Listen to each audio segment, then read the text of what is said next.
Efésios, capítulo 4, versículos 26 e 27. Efésios, capítulo 4, versículos 26 e 27. Você pode colocar um marcador aí nessa página, porque nós vamos abrir muitas vezes durante esses 2 dias nessa página, pedindo a graça de que esse texto e o seu contexto esteja profundamente gravado no nosso coração. Coloque um santinho, um papelzinho. Só não faça como no lugar que eu fui pregar, eu pedi para marcar a página, eles arrancaram a página. Vamos ler juntos? 3 ordens nós temos como tema desse acampamento para resumir a cura do ressentimento. Primeira, mesmo em cólera, não. Segundo, não se põe o sol sobre o vosso ressentimento.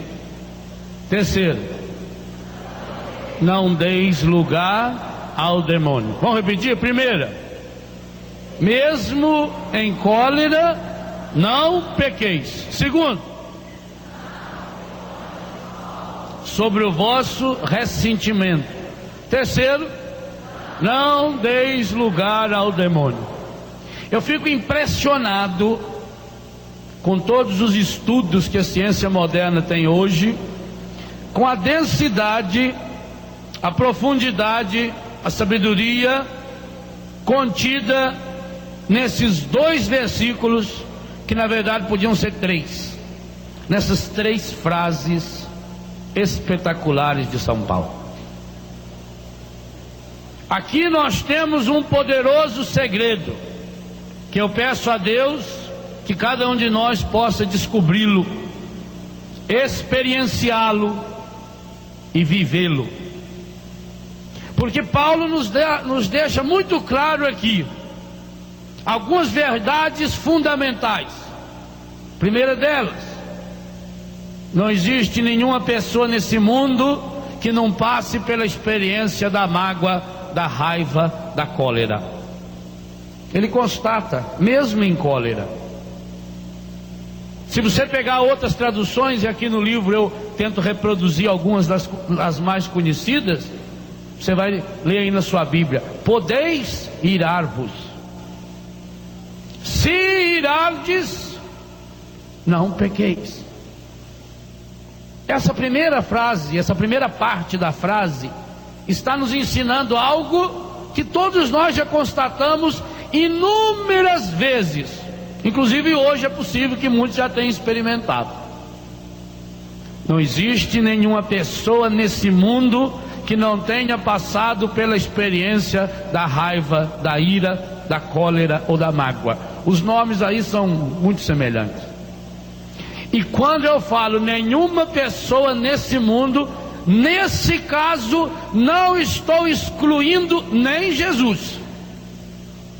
Também Jesus passou pela experiência da ira, da mágoa momentânea, da raiva, da cólera. E por acaso Jesus pecou? Esse é o segundo passo. É possível, mesmo em cólera, não pecar. E isso nós precisamos aprender. Esse é o segundo passo que nós temos que aprender nesse acampamento. Para que a gente não peque, mesmo em cólera, a segunda frase: não podemos deixar o sol se pôr sobre essa mágoa, sobre essa raiva, porque senão ela virou ressentimento. E quando virou ressentimento, há uma coisa espetacular aqui. Há uma passagem do plano humano para o plano espiritual. A mágoa A raiva, a ira, que é humano, é o plano humano, é o plano dos nossos relacionamentos conosco, com os outros ou com Deus, torna-se algo espiritual. E pior, espiritual no sentido negativo. Quando uma raiva vira ressentimento, ela está nos mergulhando no inferno. Porque Paulo diz aí: não deis entrada, não deis abertura, ou outras traduções, não deis a menor possibilidade ao demônio. Então leia de trás para frente o versículo. Qual é o único jeito que o demônio tem para poder entrar no nosso coração? Pela porta do ressentimento. Então nós saímos de algo que é humano. Por isso que isso aqui não tem nada a ver com autoajuda, não. Nós saímos do plano humano, do plano emocional, e caímos no plano espiritual. Por isso nós precisamos entender bem, primeiro, que nós somos humanos, que nós estamos sujeitos à mágoa, à cólera, à raiva, à ira. Todos nós. Segundo, não existe uma vacina em que você tome essa vacina. Eu fui no acampamento e lá eu tomei uma vacina na minha veia e aquilo tocou no meu coração. E a partir dali eu me transformei numa pessoa nova. Nunca mais me irritei. Pereceu. Morreu. No meu livro eu deixo bem claro: só existe um lugar no mundo em que você poderá conviver muito tempo com a mesma pessoa sem que ela ofenda você. Cemitério. Único lugar. Ali pode ficar cada um deitadinho. Às vezes coloca genro e sogra no mesmo túmulo. Desde que fez 3 anos que morreu, bota lá. Família comprou de ameia a carneira. Comprou de ameia a carneira. Ruim é se a pessoa morre antes do prazo. Dá um trabalhão medonho. Pobre tinha até prazo para morrer. Agora tem que esperar 3 anos para morrer o próximo, porque senão não pode pôr lá na carneira. Único lugar no mundo em que você consegue passar mais do que 3 ou 4 horas ao lado da mesma pessoa e não brigar, não discutir, não machucar, é no cemitério. Fora, assim mesmo, porque cada um ainda vai com a mão presa, amarra o terço, enche de rosa, porque se mexer espinha, para ficar bem ali, né? Põe terno, tem gente que não sabe nem como andar de terno, fica lá. Tira o sapato para a pessoa não levantar, não sair, e ainda fecha lá dentro, e amarra um terço segurando a mão. E ainda põe a pessoa olhando para cima, que se pôr de lado ela vê o outro e acaba. Por isso que se toma alguns cuidados quando a pessoa morre. Entendeu? Aí está o segredo. Porque fora disso, impossível. Às vezes amarra o queixo ainda para a pessoa ficar lá. Tampa o nariz para a pessoa não sentir cheiro. Toma todos os cuidados. É por isso que dá banho em morto. Está aí limpinho. Mas não tem problema. Fora isso, meu irmão, minha irmã, nós vamos nos irritar. Talvez hoje você vai irritar algumas vezes.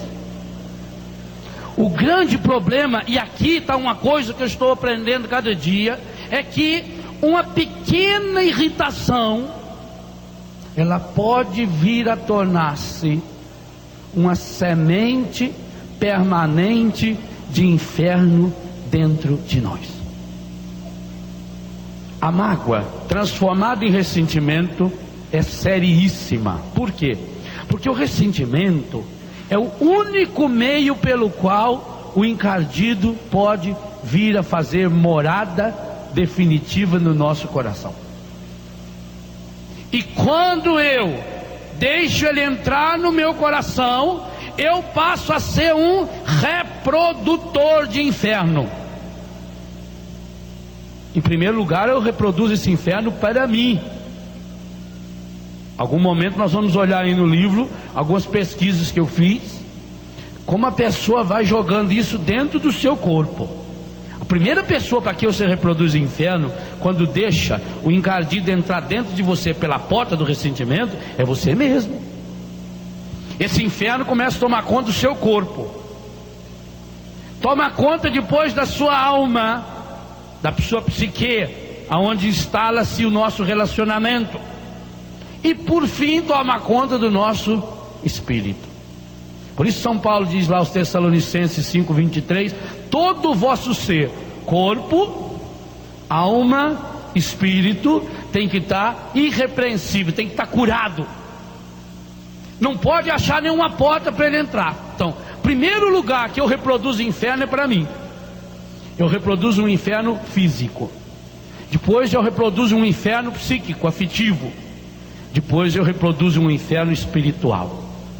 Quando eu criei essa semente de inferno, esse ninho do inferno dentro do meu coração, e eu passo a reproduzi-lo em mim, logo eu estou reproduzindo para as outras pessoas. E o povo simples sabe disso. A pessoa que tem essa semente do inferno dentro de si, ela é capaz de transmiti-lo até mesmo para a natureza, para os animais. Por que fala que uma pessoa consegue, com um mal olhado, por exemplo, matar um bicho? Olha, tem um fundamento teológico para isso. Essas bruxas, porque ela alimentou de tal forma, ela criou tanto inferno dentro de si, que esse inferno sai no seu olhar. Eu hoje entendo muito bem aquilo que eu estudei na filosofia, quando eu lia, por exemplo, Jean-Paul Sartre, um filósofo ateu, e ele dizia: o inferno são os outros. Claro, porque no momento em que eu tenho o inferno dentro de mim, ele vai encontrar facilmente sintonia com qualquer pessoa que tenha inferno.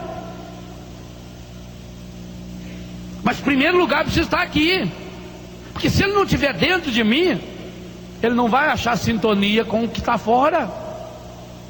Precisa da liga. Então, pelo ressentimento, eu deixei transformar uma mágoa, uma coisa corriqueira, uma raiva momentânea, muitas vezes uma raiva justa. Exemplo de raiva justa: você está sentado aqui, você levantou cedo, você veio de longe, você atravessou o Brasil inteiro para vir num acampamento. Hoje você levantou de madrugada, tomou banho, veio para cá, se sentou porque você veio para rezar, você quer realmente ter uma experiência com o Senhor. Mas aí tem o filho de uma anta que senta atrás de você, ou do lado seu, ou que não senta, que chega atrasado e que fica falando o tempo todo, ou fica o tempo todo né, mexendo no nariz, ou aquele coitado que não toma banho, senta do lado da gente, e quando manda impor as mãos, ele levanta lá. É uma raiva justa, não é? Ó, eu vim de longe, eu me preparei, eu vim rezar, eu estou aqui, eu quero rezar. E por que tem esse fiote de encardido que vem aqui para me atazanar? Não é justo? É justo. É justo, mas não é santo. E o que eu vou fazer? Talvez seja esse fiote do encardido que será o meu caminho de céu. Eu não sei, pode ser. Agora, não queira você ser caminho de céu para muita gente, não. Tem alguns que é caminho de céu para muita gente, que a gente não aguenta mais a pessoa. A gente já está pedindo para Deus encaminhar ela logo. Ela já criou muito céu. Está na hora dela. Então é uma raiva justa. Você não tem controle sobre essa raiva. E aí? Então será possível que é pecado mortal sentir raiva? Não. Mas é mortal se eu deixar a raiva se transformar em ressentimento. Como é que se transforma em ressentimento? O que fazer para que não se transforme em ressentimento? E quando se transformar em ressentimento, o que eu posso fazer? Sem Jesus como Senhor, como Mestre, como caminho, nós não temos saída. A cura do ressentimento é absolutamente fundamental. E aqui, meus irmãos, é mais uma das contribuições que o cristianismo tem a dar para a história. Fora de Jesus é absolutamente impossível. Sem Jesus é absolutamente impossível. Por isso eu penso, essa é uma das grandes contribuições que nós precisamos e podemos dar para a história moderna. Ensinar as pessoas a viverem, a experimentarem o amor. Por isso essa é a marca registrada do cristão.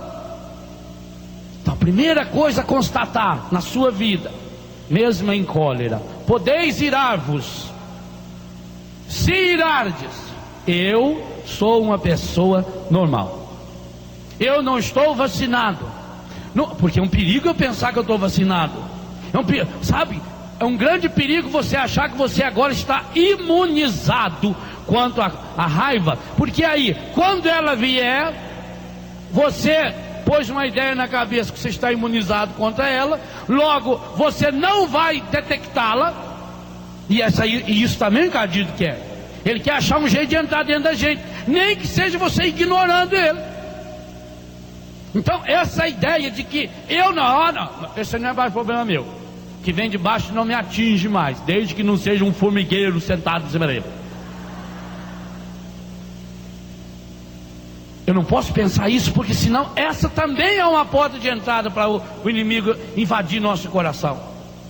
Gente, o ressentimento é a qualidade negativa pela qual você pega o inferno que está fora e o coloca dentro de você.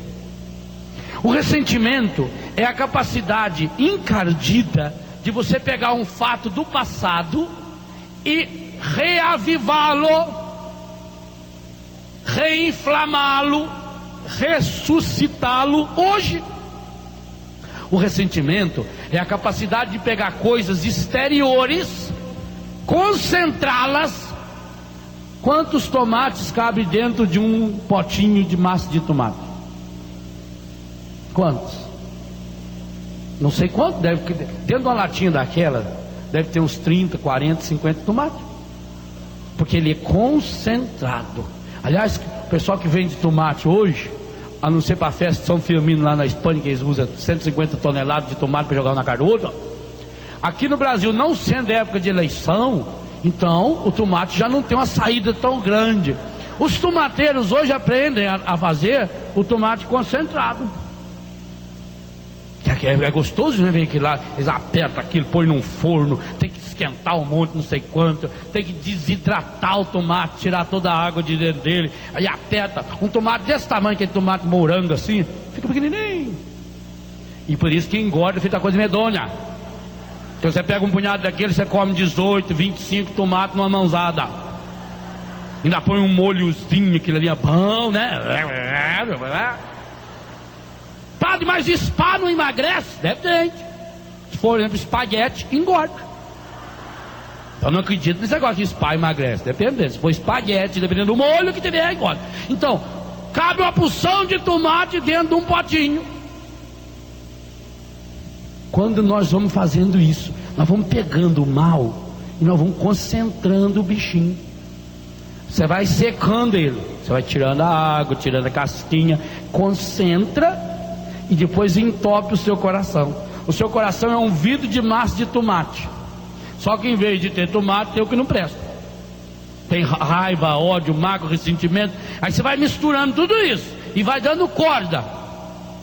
Você carrega o inferno concentrado dentro de você, carrega o inferno em pílulas dentro de você. Então não vamos pensar, eu já estou imunizado, glória a Deus, aleluia, o Senhor restaurou meu coração, agora eu sou uma pessoa completamente nova, eu agora não tenho mais mágoa, não tenho mais ressentimento, glória a Deus, aleluia. Cuidado, enquanto eu não ver o atestado de óbito, não acreditarei. Se você é vivo, e por isso que não se sabe se o ressentimento morre 4h15 ou 4h20 depois da morte. Diz que ele fica ali rondando a pessoa para ver. Se houver a possibilidade, fizeram uma pesquisa, qual é a frase que você gostaria de ouvir no dia da sua morte? Um falou, eu gostaria de ouvir, esse foi um pai de família honrado. Outro falou, eu gostaria de ouvir, esse foi o maior de todos os cantores. Outro dizia, eu gostaria de ouvir, esse homem deixou rastros de céu por onde passou. Outro falou, eu gostaria de ouvir, olha, está mexendo, está mexendo. O encardido fica ali assim esperando ele, está mexendo, então, volta na pessoa. Então eu não posso pensar, eu estou imunizado. Não estou, não. Eu preciso descobrir quais são as situações que mais facilmente me irritam. Eu, por exemplo, estou fazendo um dossiê completo disso aí para mim, tá? Já está uns 700 páginas mais ou menos. Mas eu tenho que descobrir onde está a minha fraqueza. Gente, conhecer sua fraqueza é ser forte. Se uma pessoa chegar para mim e falar assim, Padre Léo, vão nadar no mar, vão atravessar a Baía de Guanabara a nado, ó que eu vou. Eu não aguento nada, nem numa banheira eu não consigo atravessar ela a nado. Nem lá no Japão, naquele furozinho, eu não atravessava nada aqui. Agora eu vou ser besta? Só porque um amigo meu convidou eu para nadar no mar, eu vou? Eu não, sou besta. Eu tenho que saber minha fraqueza, eu não consigo nadar esse tanto. Não aprendi a nadar, não sou submarino, vou de barco. Então, descobrir a minha fraqueza é um sinal de inteligência. Inteligente não é quem acha que pode tudo, é quem sabe aonde não pode. Quem sabe onde está a sua fraqueza. Então eu preciso perceber que situações da minha vida são situações que me deixam mais irritado. Reconhecê-las humildemente em primeiro lugar diante de mim mesmo, que é o mais difícil. Depois achar pessoas diante das quais eu posso abrir meu coração. Descobrir um mecanismo. Repito o que eu já falei e eu vou repetir isso muitas vezes. E dentro desse mecanismo não há nenhuma possibilidade de você curar um ressentimento, a não ser pela experiência pessoal de Jesus. Por quê? Se o ressentimento tem uma íntima relação com o demônio, São João já deixou bem claro que só Jesus é aquele que veio ao mundo para aniquilar as obras do demônio. O que o mundo não entendeu ainda, e só vai entender quando fizer uma experiência de Jesus, é essa verdade absoluta e fundamental. Se o ressentimento é uma realidade teológica, é uma realidade espiritual, é um caminho para o inferno, o único que pode me tirar desse caminho é Jesus. Mas eu preciso perceber que é uma situação humana. O que causa ressentimento em você? Uma mágoa, uma ira, uma irritação. E o que causa essa irritação? Qualquer coisa. Como é que a gente fica com raiva de uma coisa? Como é que de repente você fica magoado? Quando quebra as nossas expectativas. Eu estou esperando que me aconteça algo maravilhoso e não acontece. Ou eu peço a Deus que não me aconteça determinadas coisas negativas e acontece. A quebra da expectativa. Toda vez que você esperar algo bom que não acontecer, e toda vez que acontecer algo ruim que você não deseja que aconteça, instala-se a possibilidade do ressentimento. Mas nenhuma situação chega a ressentimento se primeiro ela não for uma mágoa, o que é mágoa? É aquela coisa que me aperta. Você vai no supermercado, no mercado, comprar fruta. Uma pessoa que conheça bem fruta diz: não leva essa maçã, não, ela está ressentida. O que é uma fruta ressentida? Todo ano em Santa Catarina tem a época da colheita da maçã. Santa Catarina produz muita maçã e muito boa maçã. Quando chega a época da colheita, os jornais, as rádios começam então a... Como é que chama isso? Chamar... Arrecadar, não. Convocar gente. Não, alguém falou a palavra certa aí. Não, não é divulgar, não. Chamar gente para trabalhar. Fazer igual o dono da vinha fez. Recrutamento, muito bem, palavra correta. Então faz o recrutamento. Quem quer trabalhar na colheita da maçã? Eles espalham lá para o interior do Paraná, para o Santa Catarina, e vem gente de longe. Mas o sujeito que vem de longe, ele chega lá na fazenda de maçã, ou nos hotéis, por exemplo, tem muitos hotéis naquela região que produzem maçã, você pode ajudar a apanhar, tem festivais de comida, de doces, tudo à base de maçã, de chás. O sujeito não pode no dia seguinte que ele chegou ir lá apanhar maçã. Ele tem que fazer um curso para apanhar maçã. Mas estou acostumado a apanhar laranja lá no interior de São Paulo. É fruta, é redonda, tem o mesmo tamanho, mas tem que apanhar diferente. Porque a maçã é uma fruta que se ressente com muita facilidade. Talvez seja por isso que transformar a jaca do paraíso em maçã, pela sua capacidade, a fragilidade de se ressentir. Laranja, você chega lá, chacoalha a laranjeira, ou dá umas bambuzadas assim, principalmente se não for sua, né? Aí cai mais rápido. Cai no chão, você joga dentro do saco, olha, não tem ninguém, você põe nas costas e joga no pé. Não tem problema, dá umas batidinhas na laranja, até ajuda, sorte o Carlos. Tanto que você para chupar, você aperta a mesa que eu tenho, vai chupando. Né? Antigamente era um ritual descascar uma laranja. A gente ficava olhando o pai da gente abrir aqui o celularzinho, né?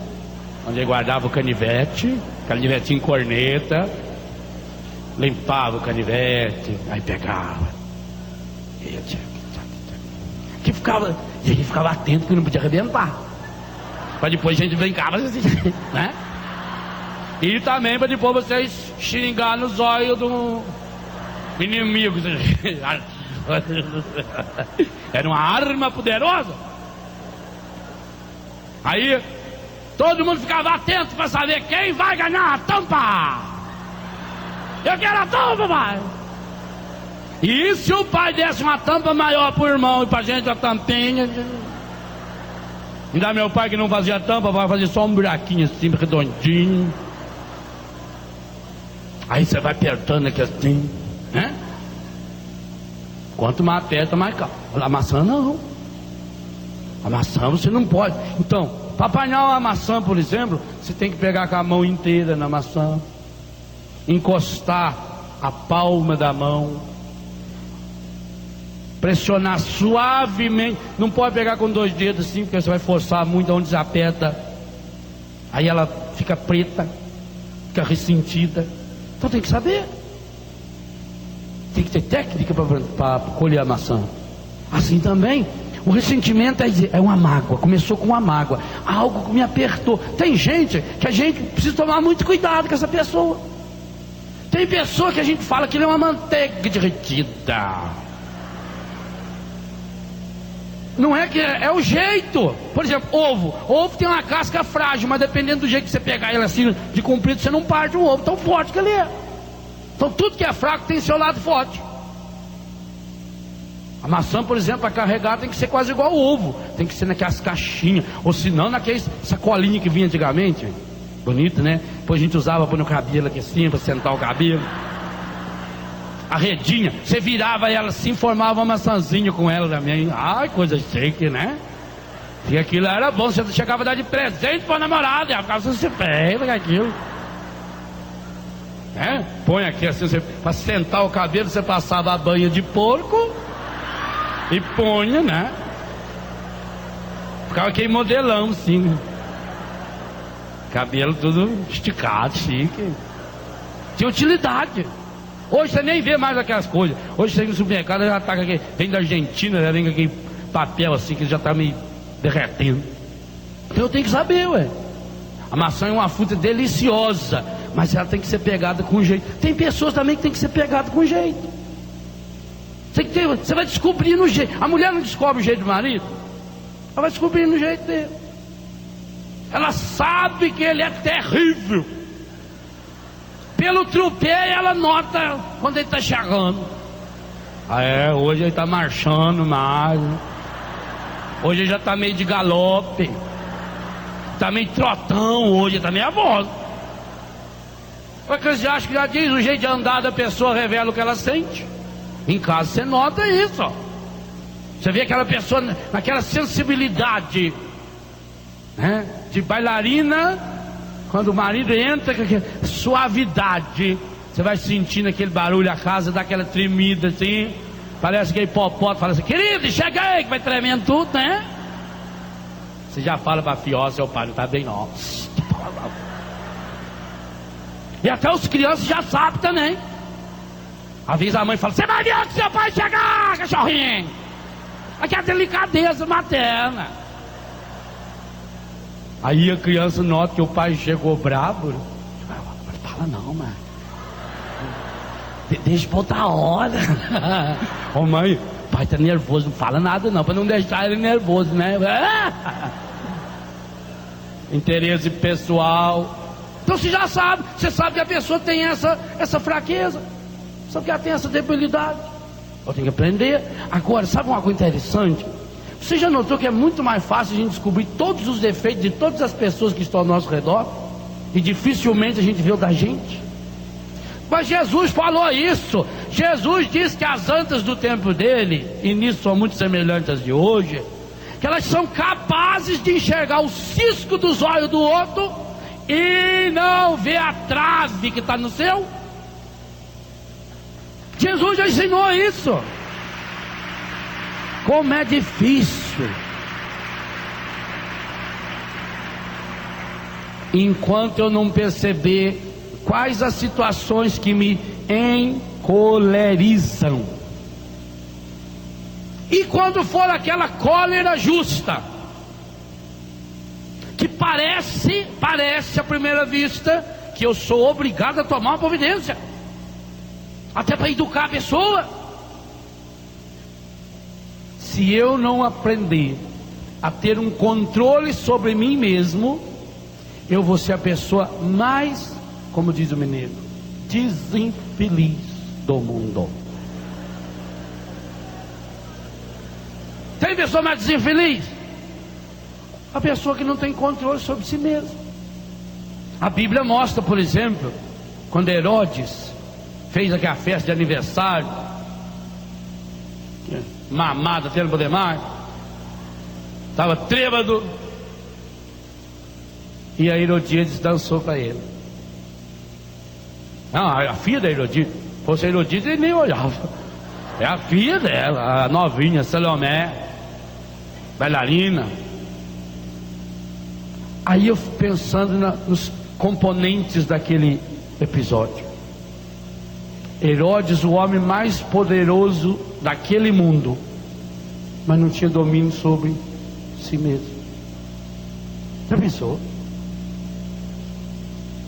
Um homem tão destrambelhado que só porque uma mocinha dançou na frente dele, ele disse que dava metade do reino para ela. E a mulher do Herodes, a Herodíades, a primeira dama, uma mulher lindíssima, que já estava segunda época, já tinha casado com o irmão dele. E outra, uma mulher que tinha uma cabeça para o seu tempo muito evoluída, porque numa sociedade machista, onde o normal era o homem trocar de mulher quantas vezes quiser, mas uma mulher trocar de homem, isso era raro. E pega a Herodíades, que ainda trocou pelo rei, você vê o tanto que ela subiu. Era uma mulher, ela devia ter qualidades espetaculares, devia ser muito bonita, muito jeitada, de ser uma cavalona mesmo, aquela pessoal. Ou não? Difícil ter uma cabeça para superar, para largar o irmão, porque até para você ser ruim você tem que ser bom, tem que ter qualidade. O bandido, por exemplo, o bom bandido é um especialista, ele estuda um monte. Herodíades era uma mulher espetacular, a mulher que seduziu o rei. Que capacidade ela tinha de conseguir as coisas, hein? Mas o que foi a desgraça dela? A mágoa que ela tinha no coração contra João. E por que ela tinha mágoa dele? Porque ele foi o único que teve coragem de falar na lata dela o que todo mundo falava. Ou não? E depois ele falou alguma mentira? Não falou mentira. Agora, gente, olha o que o ressentimento faz com uma pessoa. Herodíades estava na festa, aquele tanto de gente, aquela música maravilhosa. Pergunto, ela viu quem estava na festa? Ela ouviu a música? Porque mesmo estando lá na festa, aonde estava o coração dela? Lá na cadeia. Ela não ouviu música. A música estava tocando, mas ela estava ouvindo o João Batista acusando na cabeça dela. Ela não viu os convidados, ela riu para todo mundo. Que bom que você veio, que vida, estava esperando você. Ela não via a pessoa, ela olha para as pessoas, mas ela vê João. Cada pessoa que chegava era João. Perde o controle. E a menina?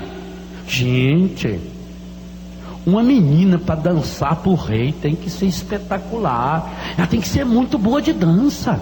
Ainda mais a dança oriental. É uma dança que exige, é um verdadeiro malabarismo. As dançarinas orientais, por que fala a dança do ventre? Não é essa porcaria que aparece hoje, não. É o autocontrole que a pessoa tem, o domínio. Ela é capaz de movimentar a barriga sem enfiar a mão, por exemplo, tudo pelo treinamento. Uma moça, para ser dançarina, ela tem que fazer um monte de renúncia. Ela não pode comer um monte de doce, por exemplo. Ela tem que passar fome. Ou não é verdade, não? Não é verdade? Ela tem que treinar 5, 6, 7, 8 horas por dia. Então você veja que moça espetacular. Primeiro devia ser muito linda, porque se fosse um canhão eles iam pôr ela para dançar lá? Nunca! O rei ia esconder ela, falando assim: olha, o dia vai ter uma festa aí com os colegas meus. Você manda a Salomé na cara da tia sua lá, né? Dá uns dinheiro para ela aí, para ninguém ver ela, porque coitada, tá acabada. Ela era linda, uma mulher que tinha um alto domínio, dançava, aquela coisa espetacular. Ela tinha controle sobre todo o seu corpo, mas não tinha controle sobre o seu desejo, gente. Outra coisa, eu fico impressionado porque a Salomé era uma menina espetacular de generosidade. Ela foi dançar, por amor à dança e por amor ao rei. Ela não foi dançar para ganhar alguma coisa. Ela não foi dançar para ganhar um prêmio. Tanto que na hora que o rei chegou para ela e falou: pode pedir o que você quiser. Se ela tivesse ido dançar para ganhar alguma coisa, planejou: eu vou dançar, porque aí ele vai querer me oferecer um presente, e eu peço aquele colar de pérola que ele tem lá. Ou eu peço um carro conversível, eu peço um celular aquele que vem com máquina de retrato. Quer dizer, ela não pensou em nada. Ela treinou para dançar. A gratuidade, que coisa linda. Ela tinha um domínio maravilhoso sobre o seu corpo. Ela tinha um domínio sobre sua vontade. Mas, por influência da mãe, a gente vai ficando parecido com quem a gente convive. Na hora de tomar a decisão, ela que era capaz de ficar 7 ou 8 horas treinando por dia, ela que era capaz de fazer grandes renúncias, foi perguntar: mãe, o que eu peço? E a anta da mãe manda ela pedir a cabeça do João Batista numa bandeja. Ela pede, para quê? Olha a imbecilidade. 3 pessoas, as 3 vítimas de uma mágoa, de uma raiva, que se transformam em ressentimento. Ressentimento gera morte. Percebe? Gente, Herodíades podia resolver a vida dela. Nem se o Herodes morresse, ela ganharia tanto dinheiro. Se o Herodes morresse e ela tivesse casado com comunhão de bens, pelo o direito romano, porque o nosso veio de lá também, ela teria direito a 25% de tudo que ele tivesse.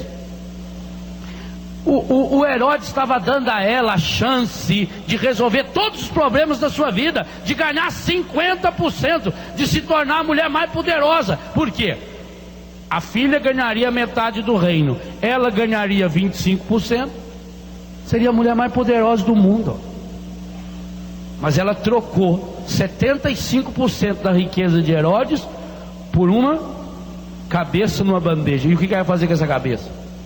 Nada, só para prejudicar o outro. Eu conto uma história muito legal que ilumina o livro.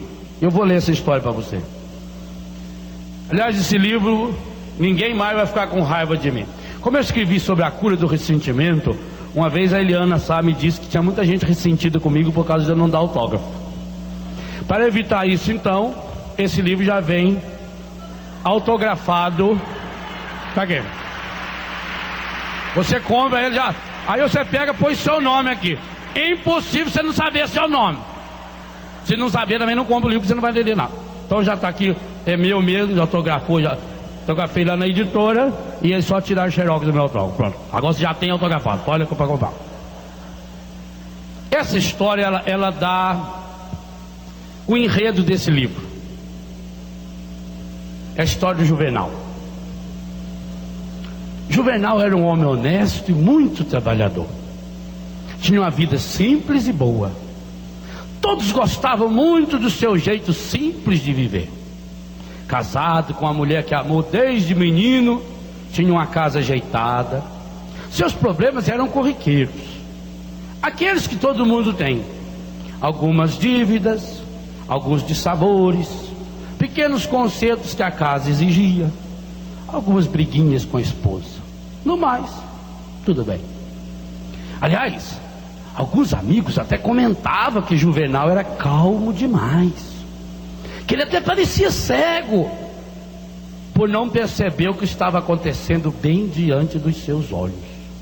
Alguns até tentavam dar uns indiretas, mas ninguém tinha coragem de falar abertamente sobre aquele problema terrível que o coitado do Juvenal estava vivendo sem saber. Quando o Juvenal chegava no barzinho perto da empresa, uma ou outra vez até percebeu uns risinhos estranhos de alguns companheiros. Mas, como quem não deve, não teme. Já que não devia a eles, Juvenal não temia e nem desconfiava de nada. Até o dia em que a bomba veio à tona. Ele estava sendo traído.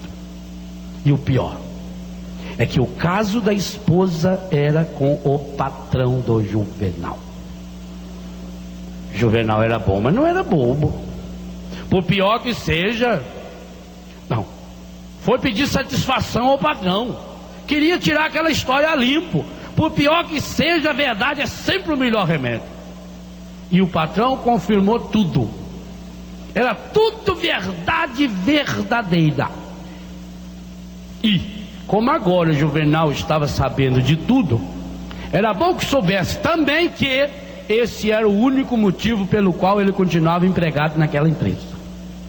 Já que a coisa foi descoberta, não existia mais nenhuma razão para mantê-lo no quadro de funcionários.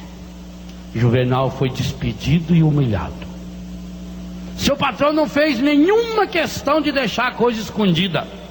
O homem estava apaixonado pela mulher do Juvenal. Queria vê-lo longe para tê-la perto. Despudoradamente assumiu tudo, demitiu o Juvenal e ainda fez questão de deixar que a notícia se espalhasse. O demitido e sofrido Juvenal foi pedir explicações à esposa. Piorou tudo.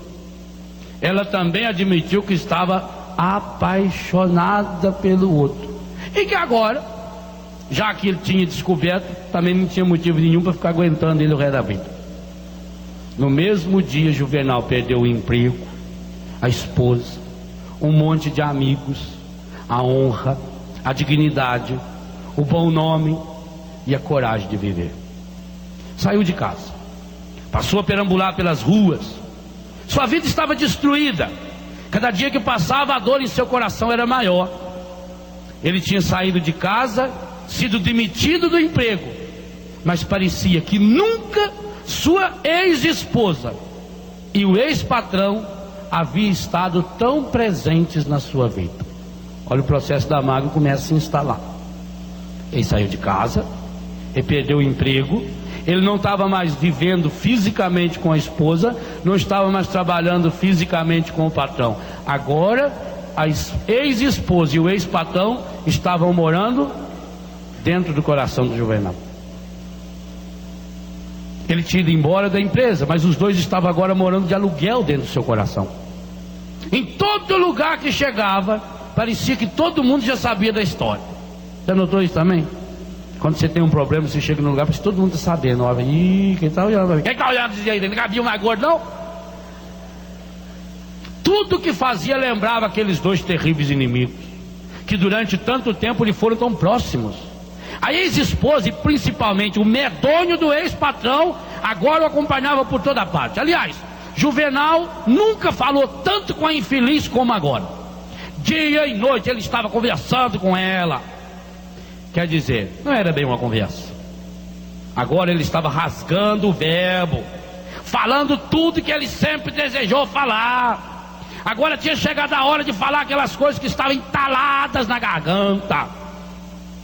E ele falava sem parar.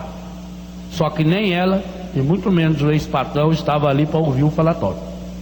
Juvenal estava falando sozinho, conversando consigo mesmo, murmurando, ruminando, moendo, remoendo. Segundo passo para a mágoa se instalar. A pessoa traz o inimigo dentro, fecha ele aqui dentro e começa a alimentar. E vai alimentando como? Combinando. Você fica falando sozinho, ninguém interpreta isso também. Onde você a gente deu tal, hoje eu quero disputar, e aí vai, sai pra lá, você vergonha, o gato, o cachorro, você chuta, a criança chora, eu quero saber o telefone, briga com o telefone tocando, eu não vou atender você, não vou atender você. Telefone não escuta a gente, você pode xingar ele, tá lá. Tá pior que o creto na orelha, gente. Não é assim? Juvenal já deu o segundo passo, estava falando sozinho. Quando achava uma sombra agradável para descansar, Juvenal dava um jeito de se deitar, fechava os olhos e começava a assistir aquele filme que ele carregava no coração. Ele tinha feito um filme. O dia que ele ouviu, chegando na empresa para falar com o patrão, aquela cara safada, sem vergonha, daquele medonho. No filme mostrava direitinho ele chegando em casa, ele sem jeito de falar com a mulher, estão falando um negócio aí, é verdade. Ele voltava, ele tinha um preinho assim que ele voltava a fita, é verdade. É verdade, é verdade, é verdade. Ele já levava, o coração dele tinha virado uma parede de DVD.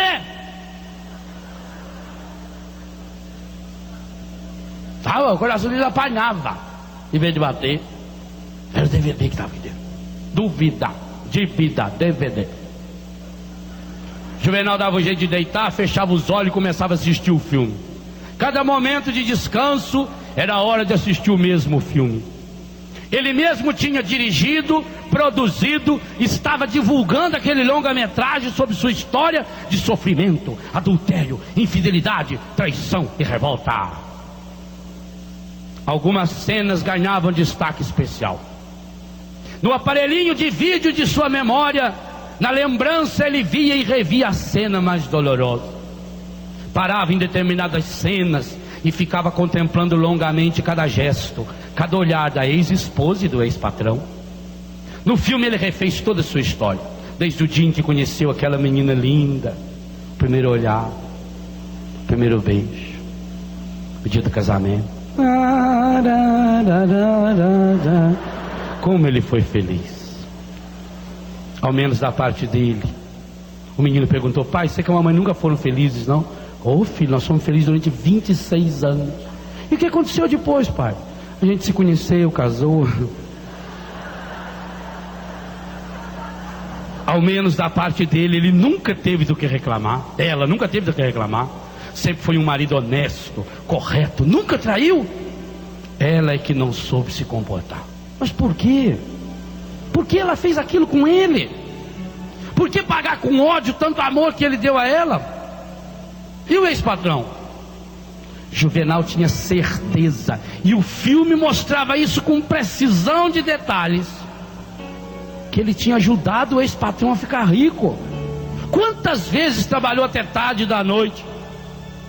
Quem garante que não foram nessas vezes que o medonho do ex-patrão aproveitou para ir seduzir a sua ex-esposa inocente e honesta?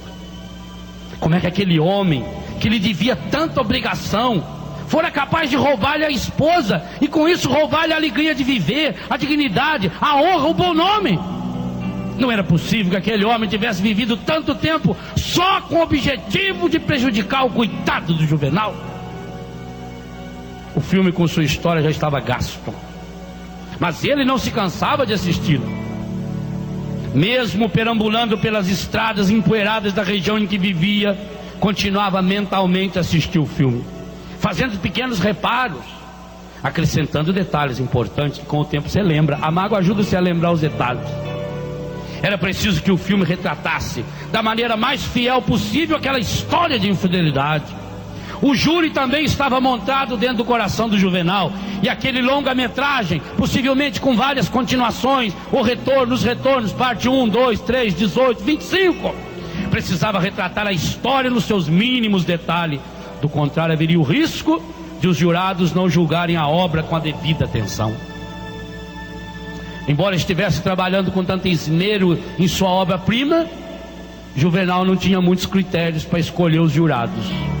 Qualquer um que encontrasse pelo caminho era maduro bastante para avaliar o filme. Até mesmo um cachorrinho que passou a acompanhar Juvenal foi designado ao posto de assistente de direção. Com ele, Juvenal partilhava tudo. Você viu o que ela fez comigo? Feliz é você, Chuvisco, feliz é você. Chorava, tomava umas cachaças, reclamava da ex-mulher, do ex-patrão. Assistiam juntos o filme. O cachorrinho já estava treinadinho também. Quando não estava assistindo o filme, Juvenal falava sobre o episódio. Quando não tinha com quem falar, pensava e falava sozinho. Dormia, acordava e sonhava com o filme na cabeça e no coração. E cada dia mais ficava impressionado e irritado com a crueldade do ex-patrão que lhe roubou a ex-esposa. Numa dessas andanças pelos bosques da vida, Juvenal encontrou um objeto estranho, brilhante, bonito, parecido uma chaleira nobre. Como tinha o costume de juntar tudo o que achava pelo caminho, acabou por pegar também aquele estranho objeto. Antes de iniciar a tão esperada sessão noturna de exibição do filme, Juvenal foi tirar da mochila os objetos que juntou naquele dia.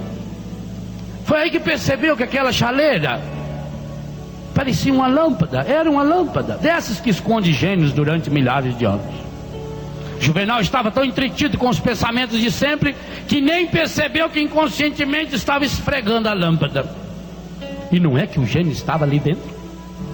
O gênio saiu feliz da vida, por ter sido liberto, e como é de costume nas histórias de gênio e de lâmpada, disse ao Juvenal que ele seria seu mestre, e por isso tinha direito a um pedido. Um pedido? Exclamou Juvenal. Sempre ouvi falar que era 3. Por que agora essa redução drástica no número de pedidos? Isso eu não sei, respondeu o gênio com má vontade. Afinal, passara tanto tempo escorridinho dentro daquela lâmpada.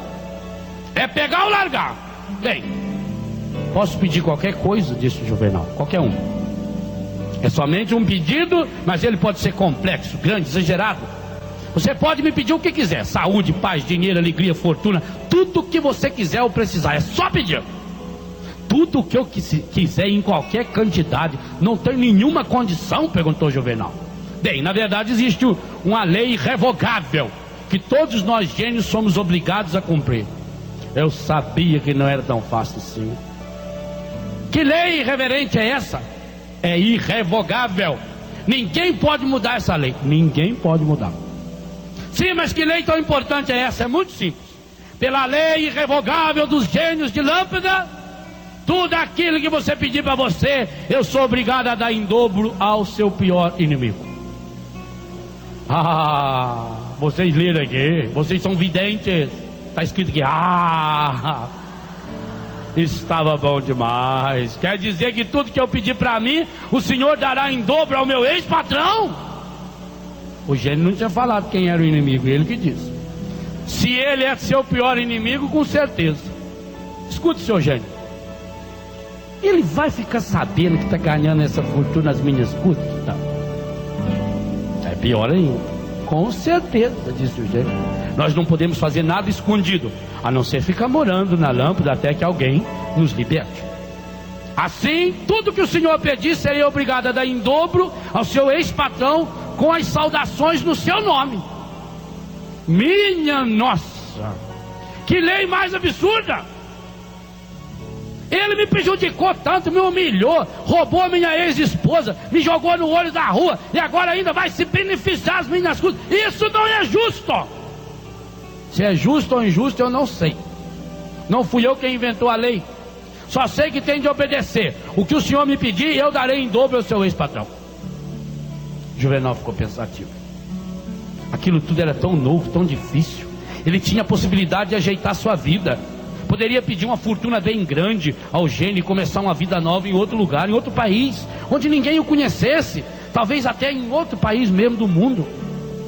Mas o fato de saber que o ex-patrão acabaria lucrando com isso, não lhe dava paz.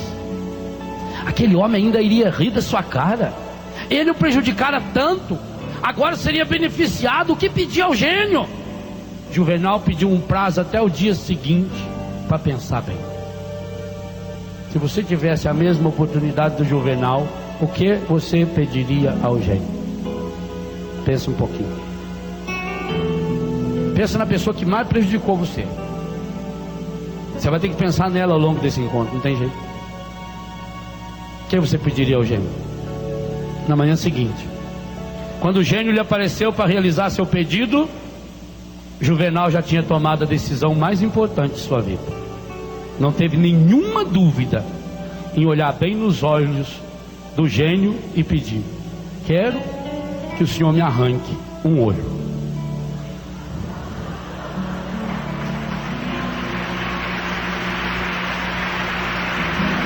A força que foi capaz de fazer com que Juvenal, ao invés de ajeitar sua vida, pedisse que o gênio lhe arrancasse um olho, porque assim o seu inimigo perderia os dois, não chama-se burrice, chama-se ressentimento. E é isso que nós carregamos dentro de nós. Pior, alguns de nós não fica só pedindo ao gênio para arrancar um olho, é capaz de ficar rezando, pedindo a Deus para que a pessoa perca imediatamente os dois e conserve os seus. Pior ainda, o ressentimento, quando toma conta da pessoa, quando cega a pessoa, ele faz com que a pessoa fique o tempo todo tramando um jeito de ir arrancar lentamente, porque a vingança é um prato que se come frio, o olho do outro. Não carrega esse gênio dentro de você. Lança ele fora.